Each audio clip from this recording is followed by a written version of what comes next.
Bueno, lo que vamos a hacer es revisar un poco la información que hay sobre shock en la enfermedad por coronavirus y después hacer un planteo general del tratamiento.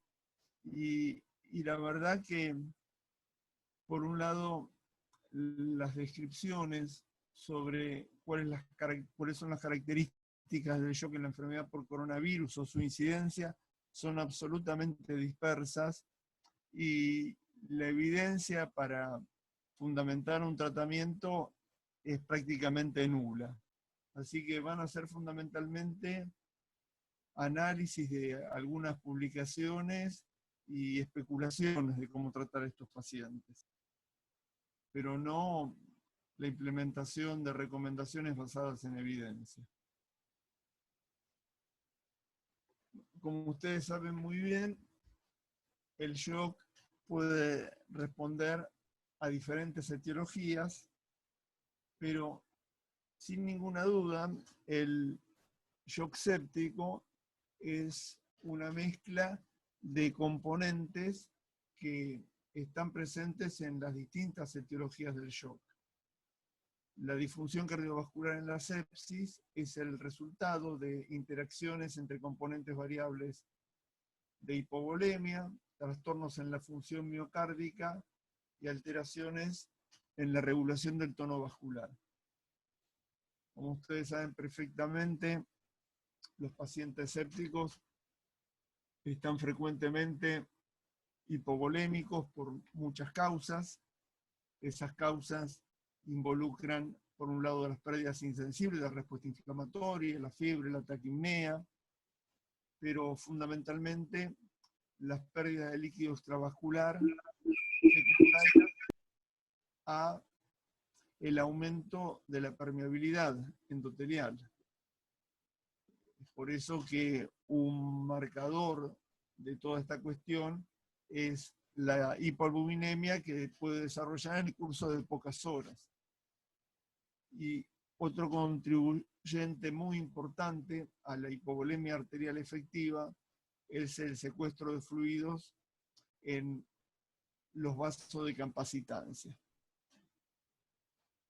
De las alteraciones de la función miocárdica, tenemos que recordar muy brevemente que son muy variadas, que son habitualmente reversibles y que, contrariamente a lo que se piensa habitualmente, la disfunción sistólica es menos frecuente.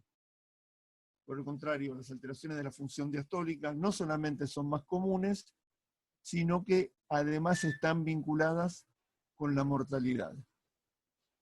Y finalmente, el tercer componente, probablemente el más importante del shock séptico, son los trastornos en la regulación del tono vascular.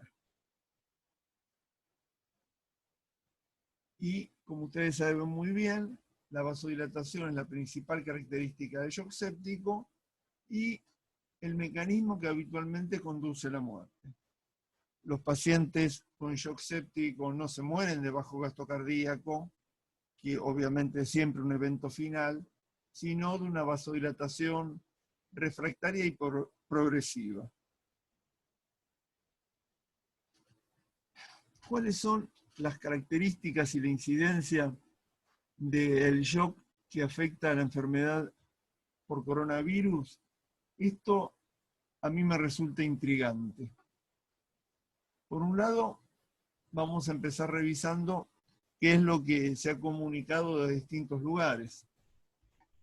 En este estudio de New England, el shock estuvo presente en solamente el 1% de los pacientes con COVID. Solamente 12 de más de 1000 pacientes internados presentaron shock séptico. En este otro estudio de 2 hospitales también en Wuhan, el shock fue más común y estuvo presente en 70% de los pacientes que se murieron y en ningún sobreviviente. De modo que la presencia de shock, como en cualquier enfermedad, siempre un signo ominoso, un marcador de un pronóstico definido.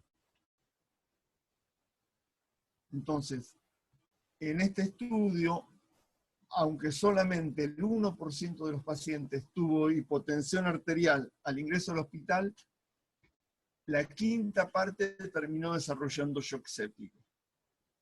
O por lo menos lo que ellos definen como shock séptico.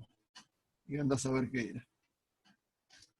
En esta otra serie de 138 pacientes, en un estudio retrospectivo, en el que 26% de los pacientes fueron a terapia intensiva, vean que el shock estuvo presente en el 9% de los pacientes, pero en más del 30% de los pacientes internados en terapia intensiva. Pero al ingreso, vean ustedes estos datos, tanto la presión arterial como el lactato fueron normales, y en valores de lactato absolutamente normales. Es decir que en estos pacientes, por lo menos al ingreso, no hay acidosis láctica.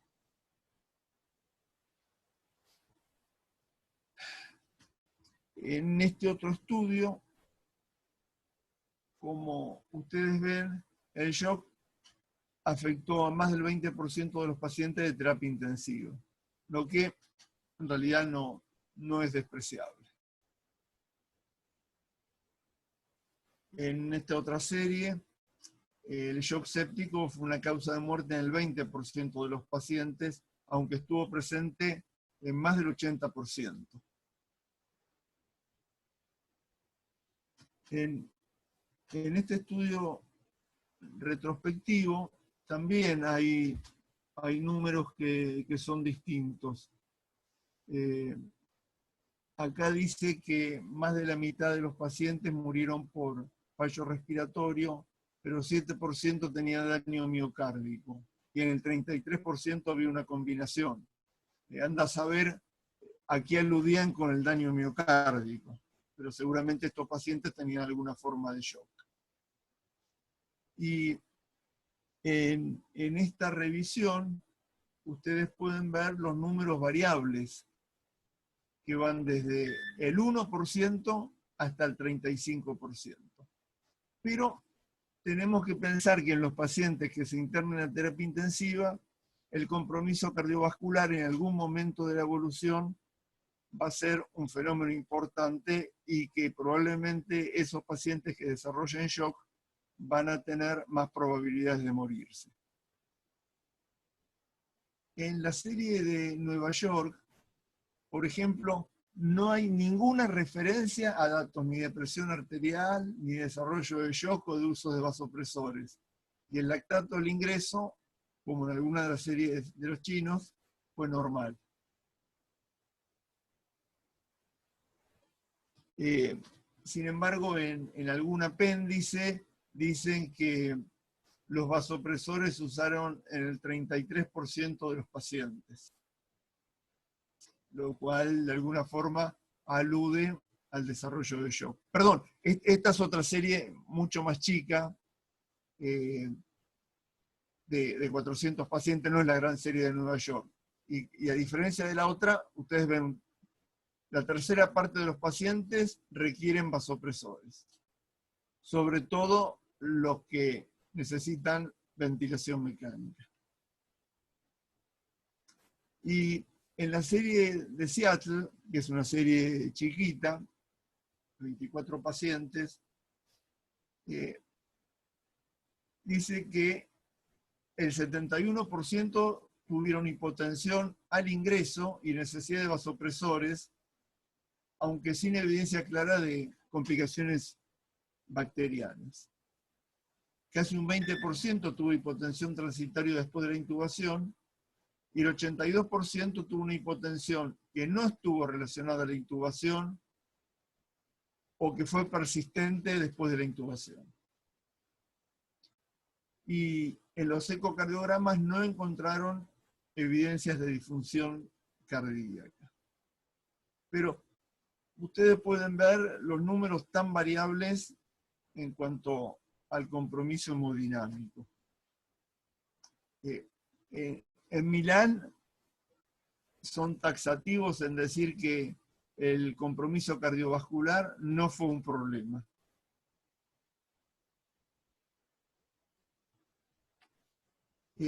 Sin embargo, en esta otra serie, vean el alto uso de vasopresores.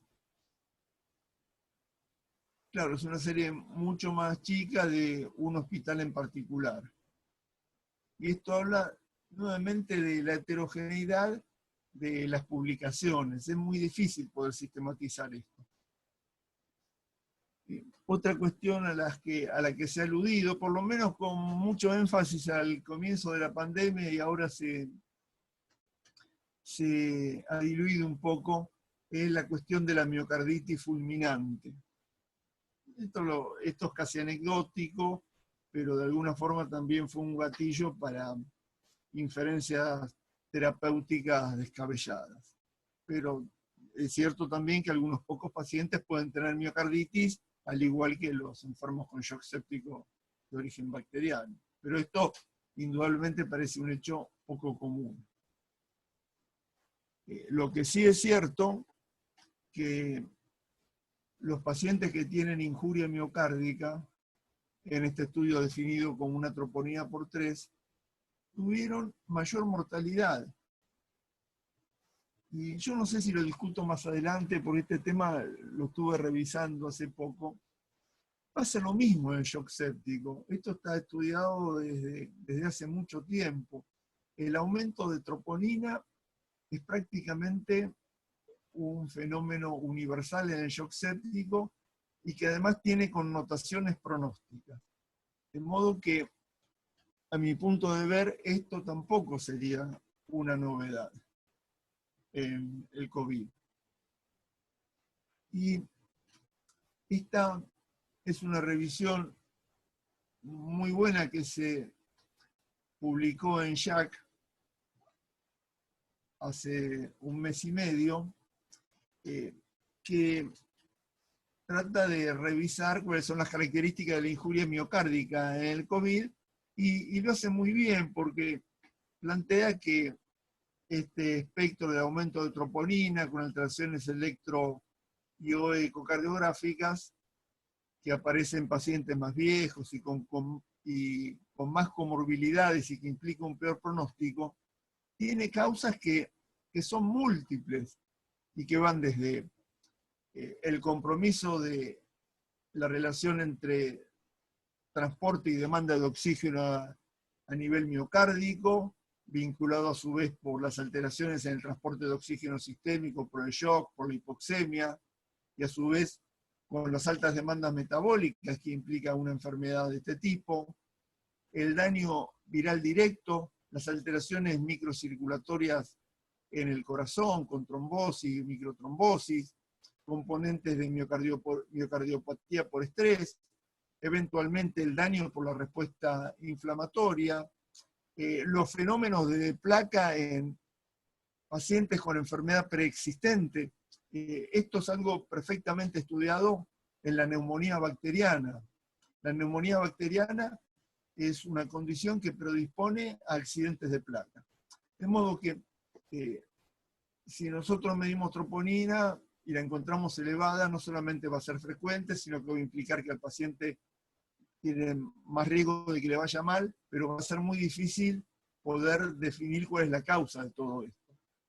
Y partamos de que cualquier paciente con shock puede tener aumento de troponina, sin que esto tenga un significado etiopatogénico definido. Entonces, esta diapositiva resume lo que charlábamos antes. Hay reportes muy variables, además hay superposición de pacientes entre los distintos estudios. Parecería ser que el shock como manifestación inicial es infrecuente, aunque a veces puede aparecer, sobre todo vinculado a la intubación y a la medicación, pero que por el contrario, el desarrollo en el curso de la enfermedad sí parece ser común. Y contrariamente a lo que está escrito acá, la presencia de shock tiene un impacto definido en el pronóstico de los pacientes.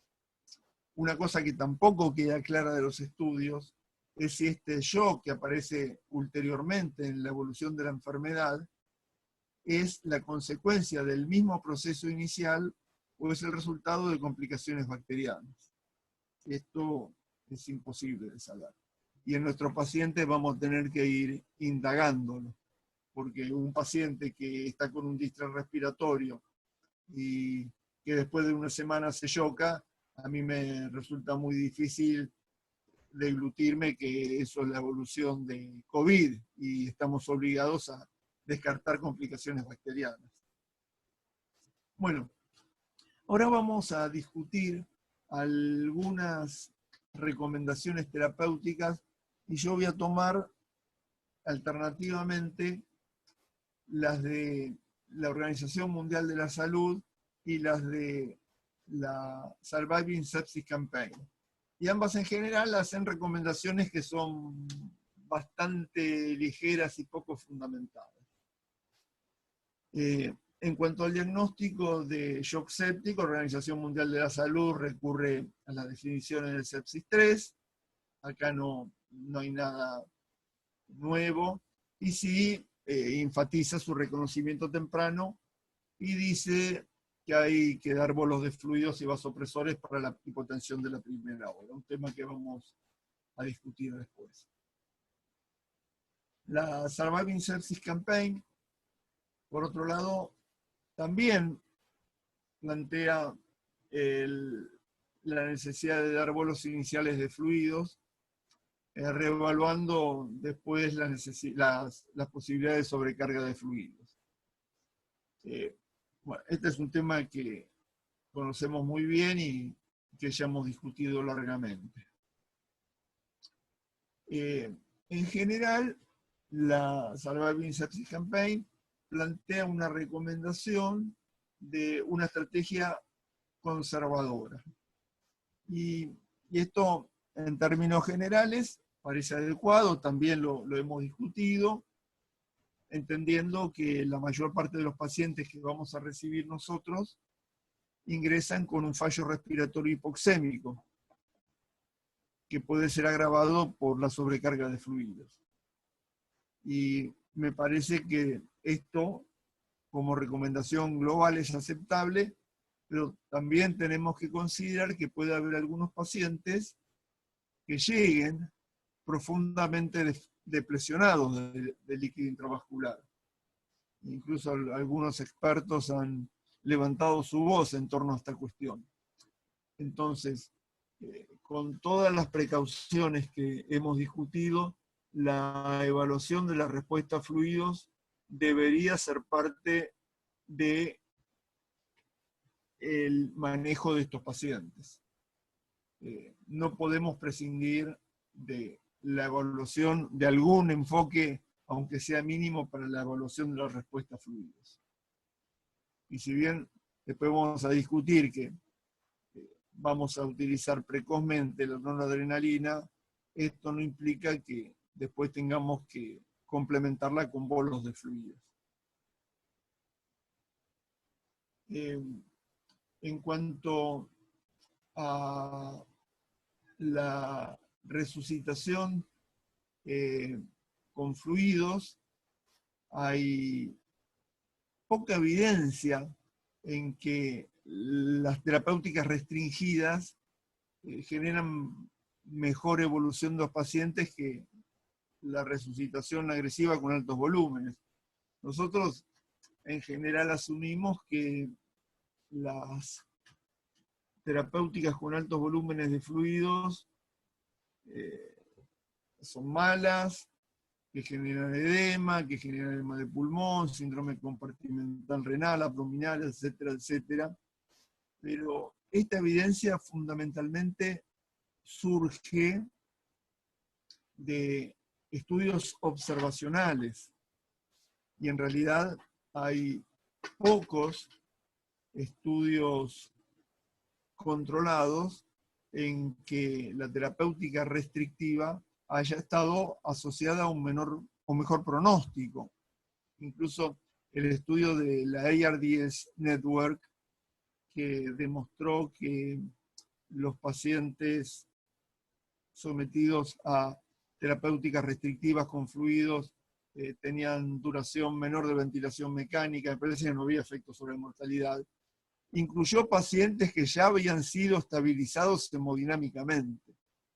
De modo que esto se los digo no para que empecemos a matar a los pacientes con fluido, me parece que tenemos que mantener la conducta que habitualmente hacemos en el servicio, sino para revisar críticamente que todavía la evidencia es pobre.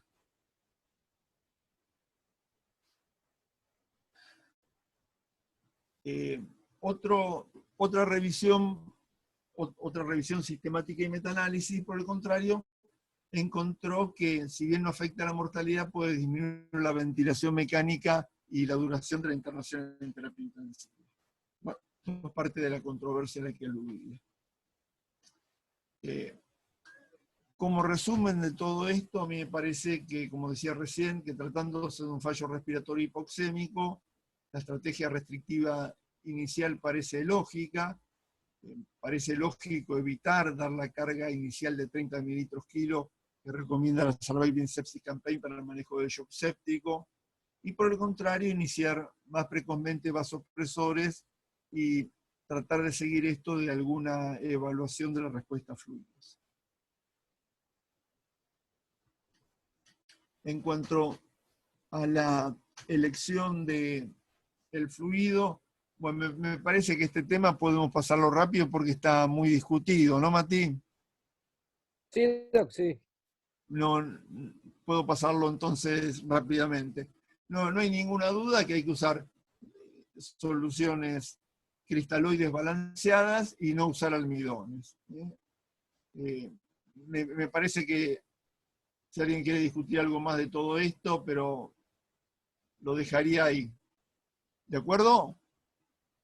Mati, Sí, Doc, sí, está bien. ¿vos querés que lo hable en más detalle? No, Doc, sí, eso ya está Bueno, sabido, eso lo de los fluidos. bueno, la otra cuestión, también para revisar críticamente la evidencia, es que si bien las recomendaciones hablan de usar parámetros dinámicos, la evidencia tampoco es alta. De todos modos, a mí me parece que es bueno que vean esta diapositiva para ver la incongruencia del planteo. Y esto no solamente en la versión preliminar, sino en la versión definitiva que se publicó en Intensive Care Medicine, cuando los tipos dicen que se sugiere usar parámetros dinámicos, temperatura de la piel, tiempo de relleno capilar o mediciones de lactato sobre parámetros estáticos para evaluar la respuesta a fluidos. Si alguno de ustedes dice esto, es sometido a castigo físico, son barbaridades. La verdad es que yo no entiendo cómo puede escribirse algo tan confuso. Entonces, lo que vamos a usar son parámetros dinámicos en los pacientes que tienen hipoperfusión tisular para ver si hay evidencia de que puede mejorar la perfusión tisular. Esto también lo hemos discutido muy largamente. Mati les dio una clase impecable hace poquito, así que vamos a pasarlo rápidamente. Sí, quería decirles que nuevamente también, pese a que estas pruebas dinámicas tienen una sensibilidad y una especificidad altísima para predecir que el paciente va a responder a la administración de fluidos con incremento del volumen minuto cardíaco, la evidencia es pobre en cuanto a cómo esto puede modificar la evolución, particularmente la mortalidad. Hay un estudio, un metaanálisis de 13 ensayos clínicos que encontró que el uso de variables dinámicas para predecir la respuesta a fluidos estuvo asociado con disminución de la mortalidad. Pero en este metaanálisis fundamentalmente se incluyó pacientes perioperatorios y solamente hubo un pequeño estudio en pacientes sépticos. Por el contrario, un metaanálisis de 4 estudios pequeños en pacientes sépticos, que solamente incluyeron 365 pacientes, encontró que no había efectos en la mortalidad. En el estudio Satisepsis, que como ustedes saben fue observacional, por el contrario, el empleo de pruebas dinámicas luego de la carga inicial fue un predictor independiente de mortalidad después de asociar a otros confundidores como los fallos multiorgánicos, el lactato, la ventilación mecánica. A ver, obviamente tenemos que usarlo, es mandatorio usar, pero sin embargo no hay evidencia fuerte que sostenga que esto está asociado a disminución de la mortalidad. Hay un ensayo clínico controlado publicado hace una semana donde muestra algún beneficio sobre algunos parámetros evolutivos. Es un estudio controlado bien hecho con ninguna de estas pruebas dinámicas. Lo que usa es elevación pasiva de miembros inferiores y reactancia eléctrica para medir volumen sistólico. Y con esto logra, no me acuerdo bien si disminución del tiempo de internación, una cosa así. Bueno, en relación al uso de vasopresores, seguramente nosotros vamos a ser más precoces que las recomendaciones de la Surviving Sepsis Campaign o la Organización de la Mundial de la Salud, y me parece que cuando el paciente se nos hipotensa, lo primero que tenemos que hacer es ponerle en una adrenalina y después ver la reactividad de fluidos. Tanto la OMS como la Surviving Sepsis Campaign especulan sobre los distintos vasopresores, esto también lo hemos discutido. También hacen sus especulaciones habituales con la dobutamina, como también discutimos. Y yo, en términos generales, diría que solamente vamos a usar una adrenalina, los beneficios del agregado de un segundo vasopresor no son claros. Hay algunas cosas con vasopresina, pero a mí me parece que en términos de simplicidad y con beneficios dudosos, es mejor manejarnos con una sola infusión.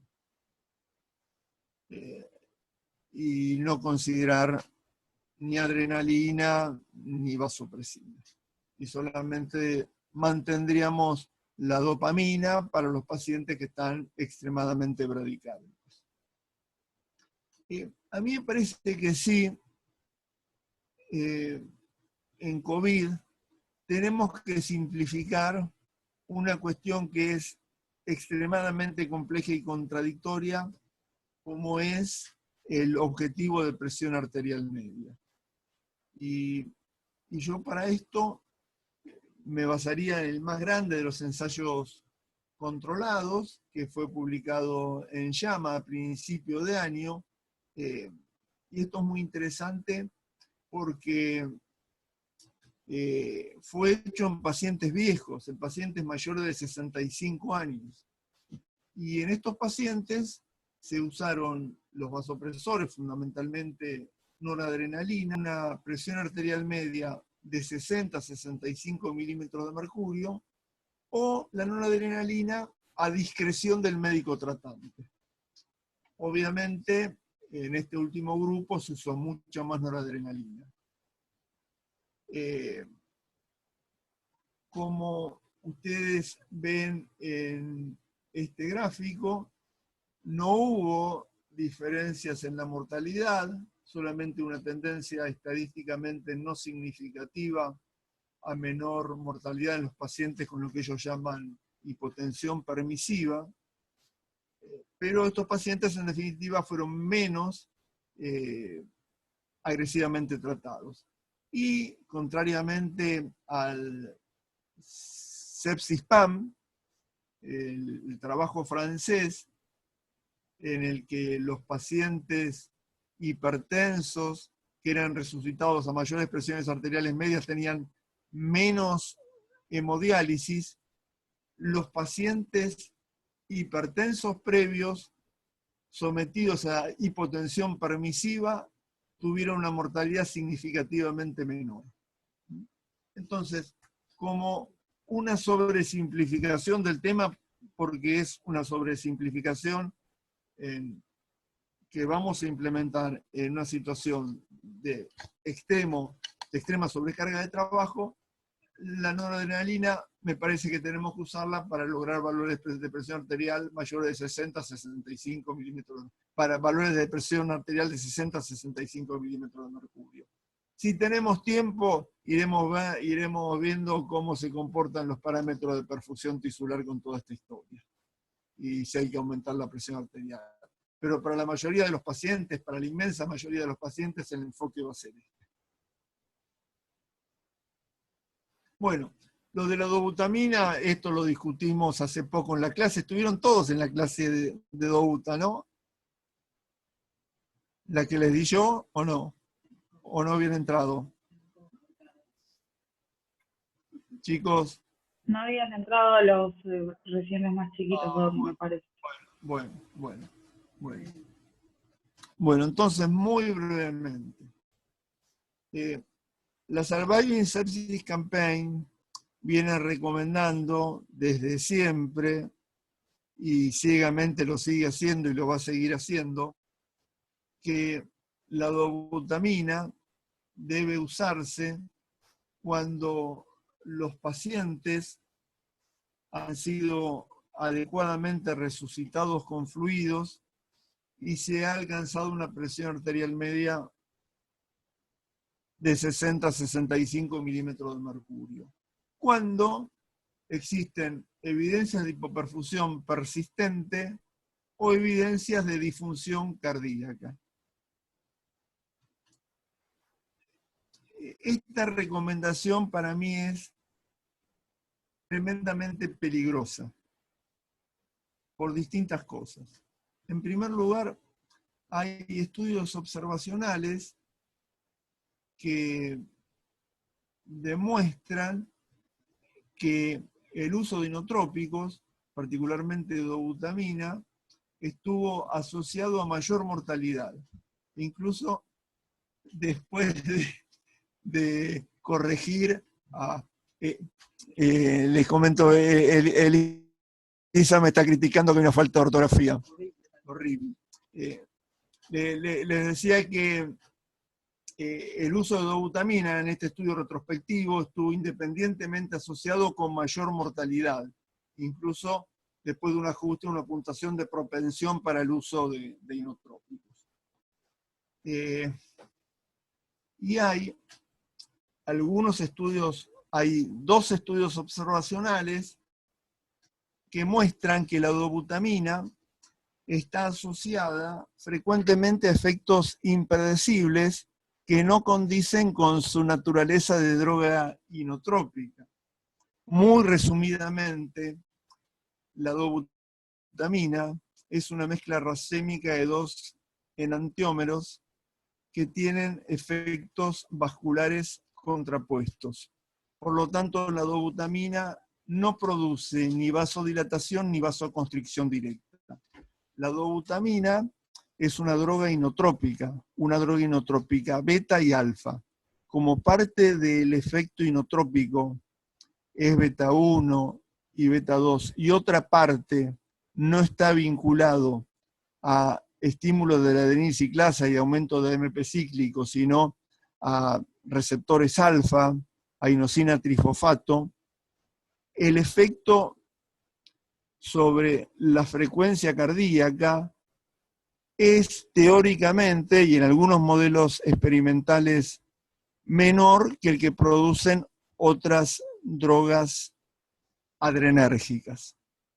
Entonces, el efecto que deberíamos esperar de la dobutamina y el efecto que ocurre en animales de experimentación normales y en voluntarios sanos es un efecto inotrópico predominante, un aumento del volumen sistólico, un pequeño aumento de la frecuencia cardíaca, consecuentemente a estas últimas dos cosas, un incremento del volumen minuto cardíaco, y también como la presión arterial es el producto del volumen minuto cardíaco por la resistencia periférica, un aumento también de la presión arterial. Secundariamente, el aumento de la presión arterial y el volumen minuto cardíaco, hay un ajuste reflejo en el tono vascular y una disminución, insisto, refleja de la resistencia periférica sistémica. Sin embargo, en los pacientes con shock séptico esto no ocurre. Esto ya es evidente en un estudio de la década del 80 de Hayes, en el cual los pacientes fueron randomizados de forma criminal a terapéutica estándar o a recibir dobutamina en dosis de hasta 200 microgramos kilo minuto para lograr valores supranormales de volumen minuto cardíaco, transporte y consumo de oxígeno. Bueno, y los pacientes asignados a esta última rama no solamente se murieron más, sino que tuvieron necesidades enormemente incrementadas de noradrenalina. ¿Por qué el uso de dobutamina va a estar asociado a mayores requerimientos de noradrenalina? La única explicación es que la dobutamina está induciendo un efecto vasodilatador. Y hay dos estudios observacionales que demuestran efectos absolutamente erráticos y muy comúnmente en pacientes con shock séptico la dobutamina no presenta ningún efecto inotrópico y se comporta como taquicardizante y vasodilatadora. En este estudio, en el que nosotros planeamos darle a los pacientes dosis crecientes de dobutamina de 2,5, 5 y 10 microgramos kilo minutos para ver los efectos sobre la hemodinámica sistémica y la microcirculación, solamente en 8 pacientes pudimos llegar a 10 microgramos y en la mayoría hubo que suspenderla por hipotensión, taquicardia o una combinación. Y como ustedes pueden ver, la dobutamina aumentó el volumen minuto en la mayor parte de los pacientes, pero tuvo efectos muy variables sobre la presión arterial media. Y el índice sistólico solamente lo aumentó en la mitad. Esto es importante porque el índice sistólico en realidad no es un índice de contractilidad, sino de función. El índice sistólico no solo depende de la contractilidad, sino depende de la resistencia periférica, que estuvo disminuida en la mayor parte de los pacientes. Entonces, pese a la disminución de la resistencia periférica en casi el 80% de los pacientes, el índice sistólico solamente aumentó en la mitad. No hubo efectos inotrópicos. Entonces, mi conclusión, mi recomendación, es que la dobutamina, esto para el shock séptico en general, solamente se puede usar en casos muy seleccionados de pacientes que tengan trastornos persistentes en la perfusión periférica o muy bajo gasto cardíaco, insisto, pese a haber optimizado el uso de fluidos y de vasopresores. Y además tienen que considerar esto que yo dije al principio. En el shock séptico, la alteración de la función sistólica ocurre en pocos pacientes.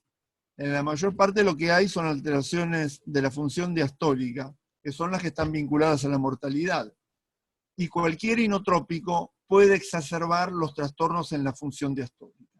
Entonces, si nosotros seleccionamos a algún paciente que potencialmente se pueda beneficiar, en nuestro estudio nosotros encontramos que la mejoría del índice sistólico era proporcional al compromiso de la fracción de eyección en el ecocardiograma. Lo que deberíamos hacer es iniciar una infusión de dobutamina y en un periodo muy breve evaluar si la dobutamina está beneficiando al enfermo o lo está matando a través de idealmente de mediciones de volumen minuto cardíaco, de presión arterial, pero en realidad no necesitamos esto. Simplemente podemos guiarnos con lo que pasa con la frecuencia cardíaca y con la presión arterial. Pero el concepto fundamental es que si usamos dobutamina, esta es una droga de efectos impredecibles y bajo margen de seguridad. Por lo tanto, en un ensayo, en un tiempo muy corto, tenemos que definir si lo está beneficiando al paciente o lo está matando. Bueno, vamos a usar corticoides solamente en los pacientes que tengan shock refractario o los pacientes que tengan más de 0,3 gamas de noradrenalina, con la intención de corregir una insuficiencia suprarrenal relativa. No con otras intenciones, ni respiratorias ni antiinflamatorias. Y finalmente, a este último tema, yo me voy a referir brevemente, que es el asunto de la tormenta de citoquinas en el COVID, que ha sido extensamente referido en la literatura, incluso como una excusa para el tratamiento con corticoides, no ya en dosis para el tratamiento de la insuficiencia suprarrenal relativa, sino en dosis antiinflamatorias o inmunosupresoras, de pulso de solumedrol, o el uso de otras modalidades terapéuticas como anticuerpos monoclonales contra la interleuquina 6, terapéuticas que no solamente tienen sus efectos adversos, sino que son tremendamente onerosas. En términos generales, nosotros sabemos que en cualquier sepsis, la respuesta inflamatoria es un componente inexorable y que la liberación de citoquinas tiene un rol en el desarrollo del shock séptico y de fallo multiorgánico. Pero también yo les quiero recordar que a lo largo de los últimos 40 años ha habido múltiples modalidades terapéuticas apuntadas a esto que han ido al fracaso.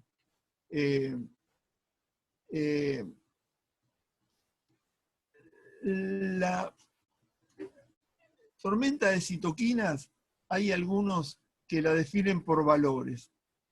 Este es tal vez el más conservador de los valores. Un exceso de producción de interleuquina 6 que lleva a concentraciones plasmáticas mayores de 1000 microgramos por mililitro. Bueno. Y les decía también que, entonces, aludiendo a esta tormenta de citoquinas, ha habido un amplio uso de distintos antagonistas de interleuquina, no solamente 6, sino 1, particularmente de tocilizumab, que es alentado hasta por guías nacionales, tanto chinas como italianas. Y como decía antes, las citoquinas son parte del mecanismo de daño en la sepsis. Las terapéuticas antiinflamatorias han fracasado. Y por el contrario, fíjense,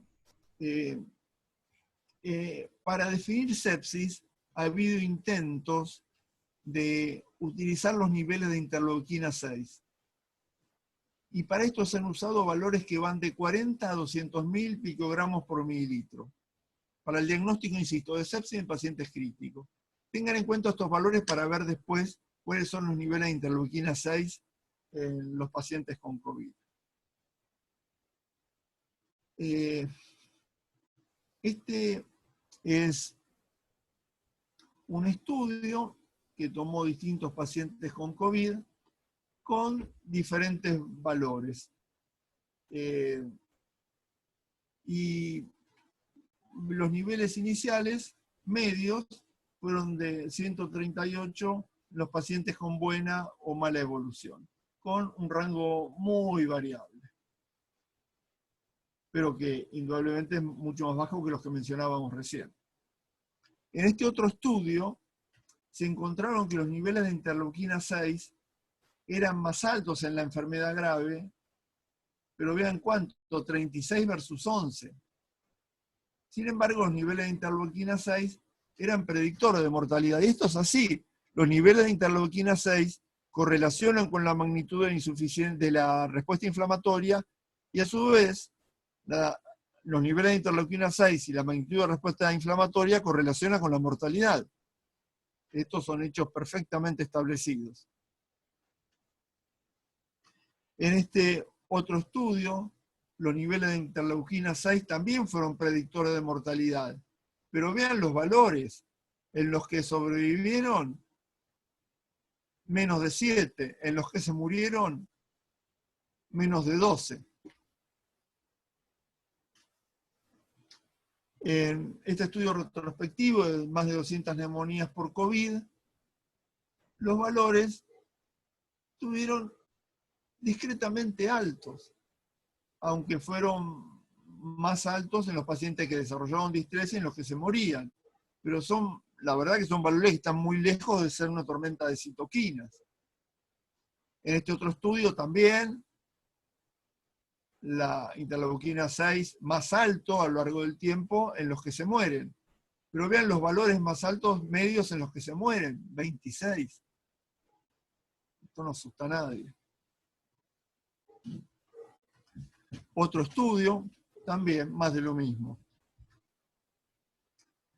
Y yo ahora voy a desplazarme del COVID a la sepsis que conocemos nosotros. Y como decía antes, está asociada a una respuesta inflamatoria que es la responsable del fallo multiorgánico y de la muerte. Nadie duda de esto. Y la interleuquina 6 es un excelente indicador de la respuesta inflamatoria que correlaciona con la gravedad y con el pronóstico. Esto está perfectamente establecido. Este es el metaanálisis al que aludía antes para evaluar la exactitud de la interleuquina 6 para el diagnóstico de sepsis en pacientes críticos. Los resultados fueron muy inciertos, pero los valores que se usaron como punto de corte para el diagnóstico fueron muy variables, pero la mayoría estuvieron bien por arriba de 100 o 200 y algún estudio hasta utilizó valores tan altos como 200.000 picogramos por mililitro. Y en pacientes con sepsis, a medida que aumenta la gravedad, a medida que hay respuesta inflamatoria y fallo multiorgánico, los niveles de interleuquina 6 son mayores y los niveles de interleuquina 6 son mayores en los pacientes que se mueren. Esto está reiterado múltiples veces en la literatura. Los niveles de interleuquina 6 son mayores en los pacientes que se mueren que en los que sobreviven. La interleuquina 6 es un predictor de mortalidad. Eso se sabe bien. Pero la elevación de interleuquina 6 es una cuestión universal en la sepsis. Este es un análisis del PROWESS, un ensayo clínico controlado en el que se evaluó la eficacia de la proteína C recombinante humana, un anticoagulante natural desarrollado en el laboratorio en este caso. Y vean ustedes qué pasó con los niveles de interleuquina.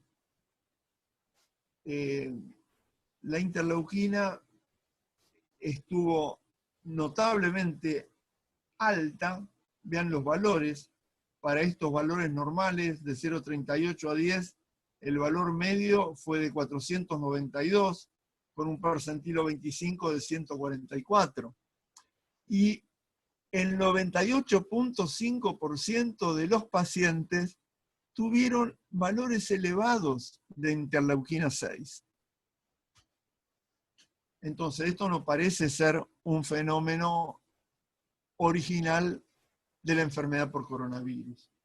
Y vean una cosa interesante, que si bien en todos los pacientes estuvieron aumentados los niveles de interleuquina 6, los niveles fueron cada vez mayores en los distintos cuartiles de Apache 2. Es decir, que cuanto más grave es el paciente, más es la respuesta inflamatoria y mayores son los niveles de interleuquina 6. Y eso no significa que intentar modular la respuesta inflamatoria vaya a cambiar el pronóstico. Pero también los aumentos de interleuquina 6 ocurren en cualquier enfermedad asociada con respuesta inflamatoria. Ven este estudio en trauma, los niveles de interleuquina 6, mucho más altos que los referidos en la enfermedad por COVID. Entonces, yo trataría de resumir esto, y esta es una opinión personal.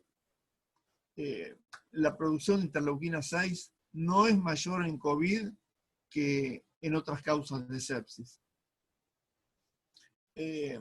Incluso alguno ha escrito que el COVID podría ser una enfermedad hipoinflamatoria, teniendo en cuenta estos niveles. Entonces, yo les recuerdo que tanto los pulsos de metilprednisolona como decenas de ensayos clínicos controlados fueron un fracaso. En ninguno la modulación de la respuesta inflamatoria demostró beneficios en la mortalidad, y sí efectos adversos, y por supuesto todas estas modalidades son extremadamente caras. Precisamente por eso ha habido tantos ensayos clínicos controlados, por el interés de los laboratorios en ganar dinero.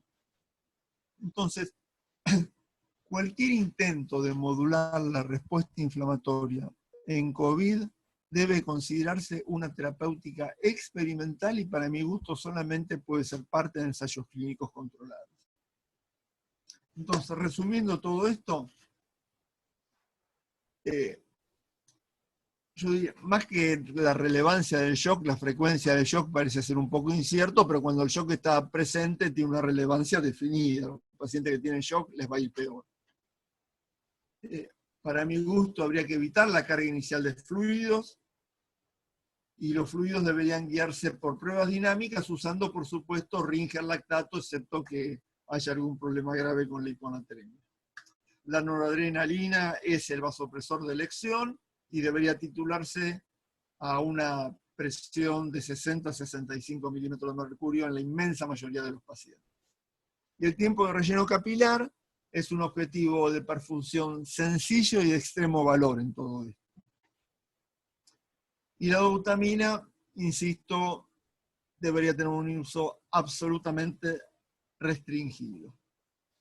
Y todo esto teniendo en cuenta que debemos ser simples y pragmáticos, sobre todo en los tiempos difíciles que ahora sí parece que se van a avecinar en las próximas semanas. Bueno, preguntas.